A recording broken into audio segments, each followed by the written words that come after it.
Magandang araw sa inyong lahat. So ngayon guys ay dito lang ako sa bahay. So maghanap buhay muna tayo. Gagawa tayo ngayon ng ID sling na lanyard. Yung sublimation print po yung gamitin natin. So samahan nyo ako guys.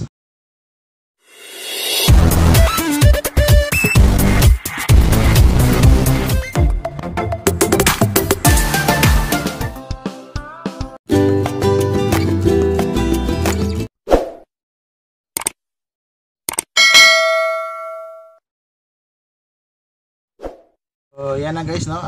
Naka-open na yung ating layout. So isa sa ating mga layout. And for today ay tatlong layout yung gagawin natin. So yan isa, tapos ito yung pangalawa. Tapos yung pangatlo. So bali tatlong layout guys, yan ang gagawin natin kasi yan po yung kailangan ng company na malapit dito sa amin. So yan guys, ipiprint na natin. Yan. Print na natin. So print na natin lahat.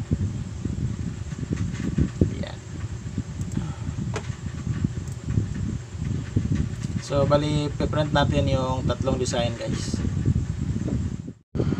So yun na nga guys, nagpo-print na po yung ating printer.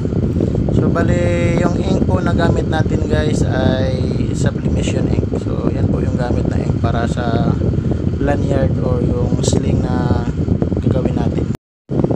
So ang paper size po na gamit natin guys ay 210 mm by 1 meter. So bali yan po yung papel na pang lanyard. Kasi mahaba po yung lanyard guys. So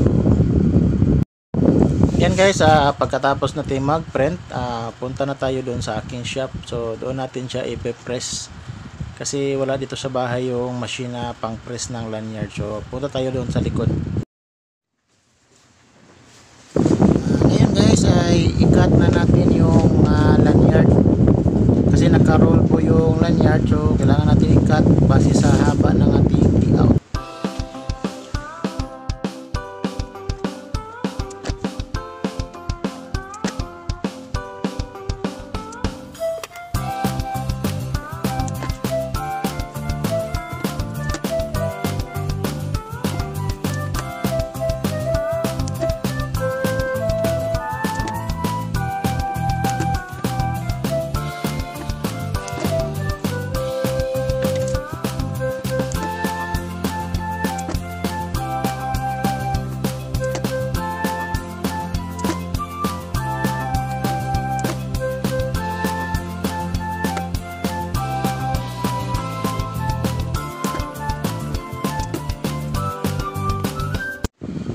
Ayan guys, tapos na po nating i-cut at i-print yung layout. So punta na tayo sa ating shop.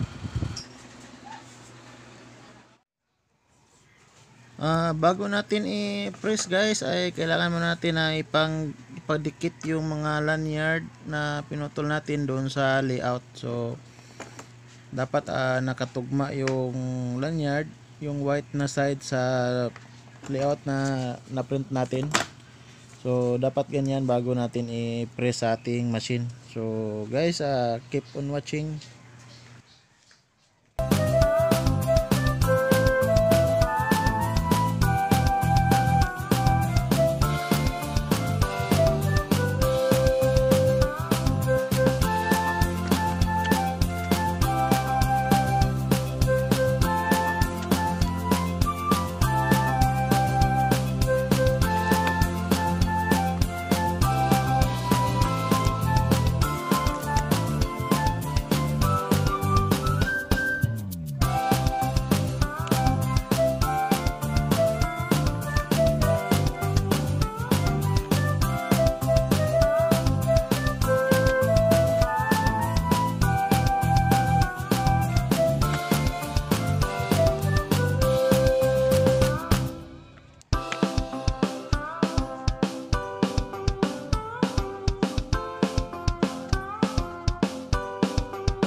Yan guys, na-print na po natin yung una. So yan po yung resulta.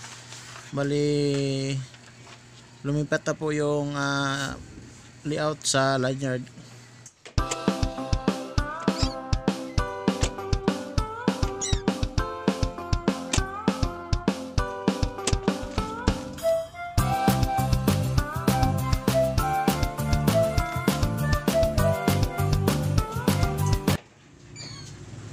Yan guys, matapos na po nating i-press, so mag-assemble na tayo guys ng ID sling.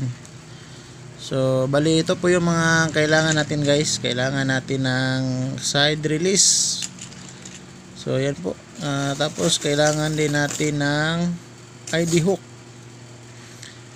Tapos kailangan din natin ng rivet. Bali yun po yung pang fix ng ating ID sling rivet. So yan guys, kailangan din natin ng mga maikli para sa dulo ng ID. So yan po yung ganyan po pagkatapos guys na i-assemble. Bali yan na po yung finished product natin.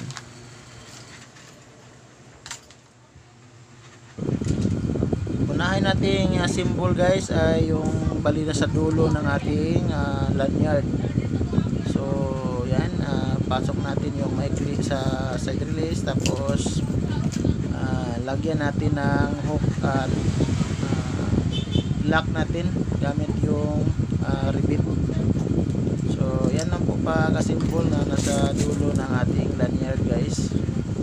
So yan, rivet po yung gamit natin. Bali pares po yan. So yan. So kailangan pa po yan natin na i-press. So ipakita ko sa inyo mamaya.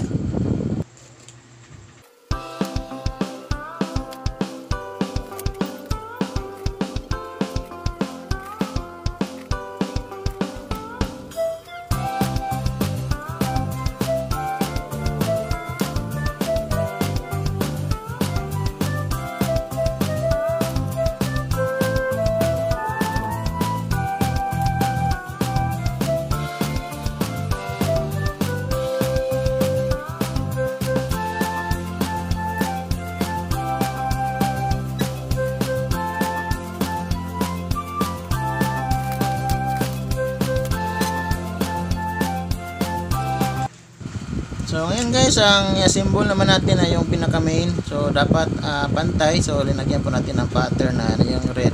So dapat pantay po yan sa pag-assemble natin. So yan po yung ating guide.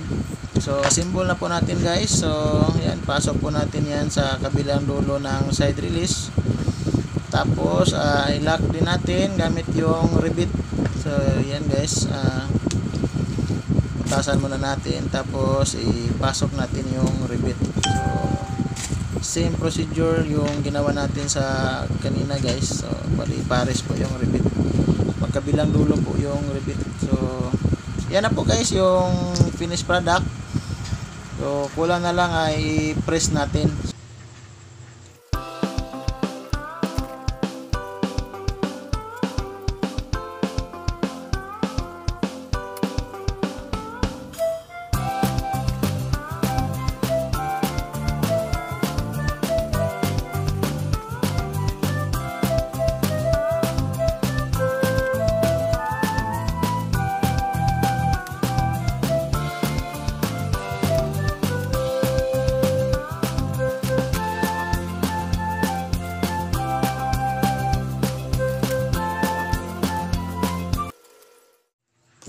Yan guys, tapos na natin na i-assemble. So punta na tayo sa last part, yung pag-press ng mga rivet para matibay.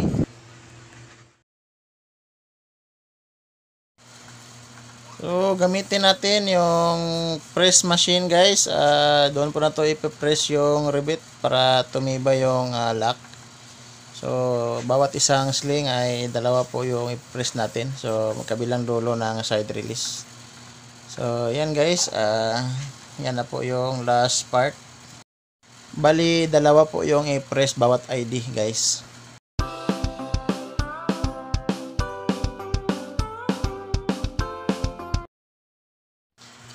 Yan guys, tapos na po nating i-press yung ID natin. So yun na po yung finished product. And Thank you for watching guys, and don't forget to subscribe my channel.